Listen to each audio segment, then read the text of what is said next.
இங்க ஒருத்தர் 5 ஸ்டார் ஹோட்டலுக்கு சாப்பிடறதுக்காக வந்திருக்காரு. அங்க அவருக்கு சர்வ் பண்ண பிளேட்ல இருக்க ஸ்டேக் அவர் தொட்டு பார்த்தே இது சரியா வேகலன்னு திருப்பி அனுப்பிடுறாரு. கிச்சனுக்குள்ள போய் கஸ்டமர் இது சரியா வேகலன்னு திருப்பி அனுப்பிட்டாங்கன்னு சொல்றாரு. உடனே ஷெஃப்பும் வேற ஒரு ஸ்டேக் எடுத்து சமைச்சு மறுபடியும் கொடுத்து விடுறாங்க.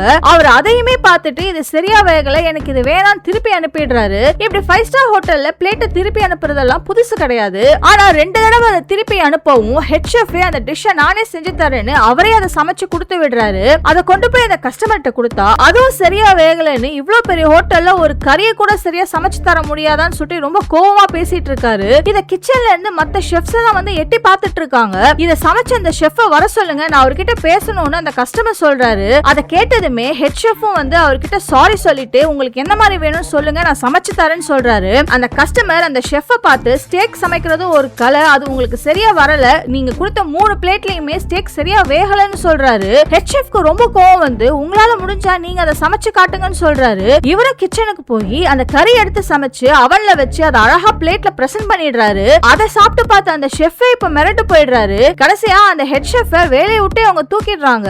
கடைசியா பார்த்தா இந்த ஆளுக்கு இதேதான் வேலை. ஸ்ட்ரீட் வெண்டாஸ்ல இருந்து 5 ஸ்டார் ஹோட்டல் வரைக்கும் அங்க சாப்பிட போயிட்டு இதை சரியா சமைக்கலன்னு இது இப்படிதான் சமைக்கணும்னு செஞ்சு காமிச்சு அங்க இருக்க ஷெஃபையே ஒரு வேலையை விட்டு தூக்குறதே ஒரு வேலையா வச்சிருக்காரு.